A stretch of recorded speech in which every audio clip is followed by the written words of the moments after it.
I thought it was going to be the last question. It's not the last question. Okay. Because we also wanted to kind of get to know each of you, and I feel that we have in this way. I don't know. We'll watch it later and decide whether or not we've accomplished it. But I love stories, and so I would like for each of you, I'm putting you on the spot, to share an anecdote of just kind of like a really special or funny or just memorable moment that you've had in regards to nerd culture. And it doesn't necessarily have to be, it has to be something personal to you, I guess. Okay. I don't know. I'm not going to put too many rules on it. Just tell me a story.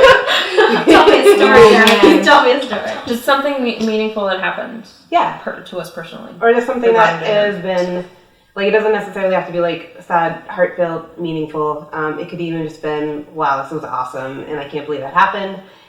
Or that was super funny. Or anything else that is just... Okay. Wow. You know what? Go, Jenine, go. Okay. So I think for me overall, don't get me wrong, I'm super excited about Comic-Con and being here for NerdHQ again. But for me, the best part of this entire trip is seeing these group of girls, because we all live in different parts of the country. We do. I mean, Rachel and I are from Canada. Well, we're cousins, so I kind of have to like her. So yeah, I blood thicker than. Sometimes that does happen. Sometimes it doesn't. But you're sharing your we're free time and vacation. Yeah, together. I know. We're sharing vacation together. But Ronnie's from. I hope you don't mind me saying this, but Ronnie's from Texas and Jamie's from New York. So.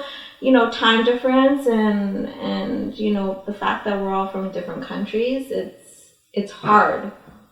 It's hard to be able to stay in touch, because people say all the time, oh, okay, you know what? Yeah, what's your Facebook profile or what's your Twitter handle? Let's stay in touch and try to meet up, once every X number of months or once a year or whatever it may be, and it never happens. For the most part, it never happens. But we've made it work. We haven't stopped talking. Since last year. It's true. Since the IWantMyNerdHQ campaign, March, last year March, we have not stopped talking to each other, which I think is a feat in itself. Every day, and not just. And we're not sick of each other. And not just the four of us, but everybody in our nerd family, everybody that we've come to know and become really good friends with. We all just find a day to check in and be like, hey, how's it going? What's everybody up to? It doesn't matter if someone's, in Europe or in the States and, Canada, wherever we are in the world, we're checking in and just having a really good time and a ball. So that's my anecdote. And I'm done. Next! By the way, Ronnie, I left it open-ended so that I was hoping that it wouldn't be lots of stories that make you cry. But What stories do I have that can make her cry? And go with that one. So that was close. Just telling you, that was not the point. So if it happens, it was not my fault. Okay. You have one? I mean, there's just so many good kind of, not necessarily stories, but moments where they kind of unintentionally kind of stick with you. I mean, last year was our first HQ. I think, was it your first as well? Yeah. And so experiencing that first with everybody was kind of special in its own sense, because it was the first time we all met, and the very first panel was Zach's very first panel. Yeah. And we all got to stand up and share it with Ronnie, him. that was just... That was an awesome moment. It was so out of body, when it was happening, I kept turning to Jenine going, this is not happening. This is, what? Because you build up what it would be like, and it's nothing like what you thought. It's 100 times better. Because the people that you're meeting are way cooler than you can ever imagine them to be. And they were exactly kind of the joyous people that you would hope that they would be. just based on like 140 characters on Twitter. Like that is pretty powerful stuff where I just so happened to see the campaign go across my Twitter feed and decided to donate and then follow the tag and found all these great people that just fully committed in supporting Zach and Dave and the Nerd Machine in their vision.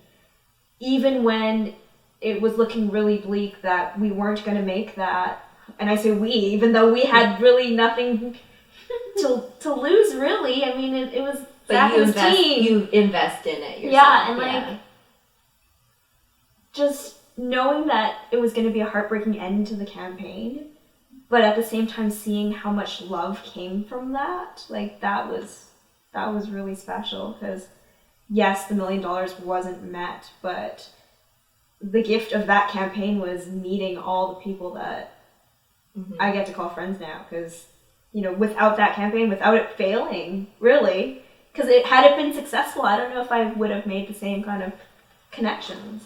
Yeah, I don't think people would have been like nearly as invested in it and then like us talking back and forth as much. Because they're gonna like, oh, hey, it's done, and then you go on with your life. You go on with your life, and that was it. But because it was struggling and because it wasn't gonna happen, we kind of all came together as a family and worked for it. And I talk about it all the time with my friends back home. It's like, you know, my nerd family, and they're like, you don't really know these people. I'm like, yeah, I kind of do. It didn't take long. It was 4 days, but like, it's one of those like instant connection things that you just can't really put your finger on or prepare yourself for. Know. It's like you just know. It's like the whole vibe thing that people give out. You know, you just know instantly whether or not you're gonna gel and bond with somebody really well, or okay, maybe we might need to work on, you know, something, but you just know. At least that's how I felt it. Somebody should tell Zach that about the failure of the I know that the dollar amount wasn't quite in vain. It's recorded now, so we'll make sure you see that. And was give him tissues. yeah. First question of the month. Would you like a tissue? Yeah. I mean, it felt heartbreaking because we put so much effort into it. I can't imagine what Zach and his team felt. Because that must have been devastating, knowing that they did everything they possibly could and were short by that much. And I like, when the campaign actually officially ended, I cried because it felt so sad in a way because like we didn't accomplish what we wanted it to be. And when I got over myself, because it had nothing to do with me, I was like, you know, the silver lining in all of this is that the people that did support it wholeheartedly, you get to like meet these really great, amazing people, and you realize that, you know, the number wasn't really the worst thing that could have happened. I mean, had the campaign failed and people just turned on Zach, I think that would have been way worse. And that wasn't the case. There were so many people that were super supportive of him, and those were the people I wanted to gravitate towards. Not the people that were like, you know, ragging on the entire campaign from the very beginning, even though he was like super open and honest. It couldn't gain traction because he was trying to convince people of the integrity of the actual event. And yeah, I'm still a little bitter. Just you can't tell. She's not I'm over still it. a little bitter, Yeah. but I mean, I got this out of it. I can't imagine my life any different now. Which I think is like the better deal. I think like in the sorry, end, Zach. Sorry, I'm pretty sure he wanted the $1 million. Yeah, I'm sure the $1 million would have been like to reach that goal would have been great. But at the same time, I think what he didn't realize was that not only like he's given a gift to us of this happening, like this friendship happening, that's a true gift. Oh my god, we're so gonna make him cry. I think so.